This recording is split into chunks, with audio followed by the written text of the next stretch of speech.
तुकबंदी लगाते हैं ना, तुकबंदी मतलब समझते हो, अपने भाव को व्यक्त करने के लिए। जैसे ददरिया, ददरिया जानते हो आप लोग, हमारे छत्तीसगढ़ का धरोहर है, ठीक है। जैसे ददरिया में क्या होता है, अपने मन के भाव को व्यक्त करने के लिए किसी चीज का तुकबंदी लिया जाता है। जैसे बैलाला ढील देवे धान खाहीगा,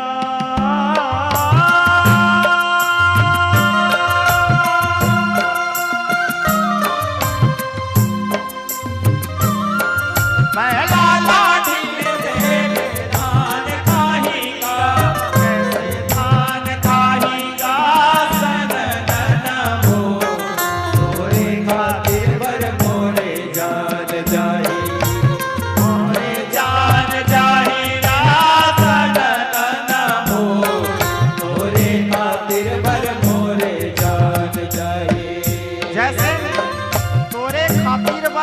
जान चाहिए, ये मेन भाव है। इस भाव को व्यक्त करने के लिए तुकबंदी क्या लिया गया, बैलाला ढील देवे धान खाए।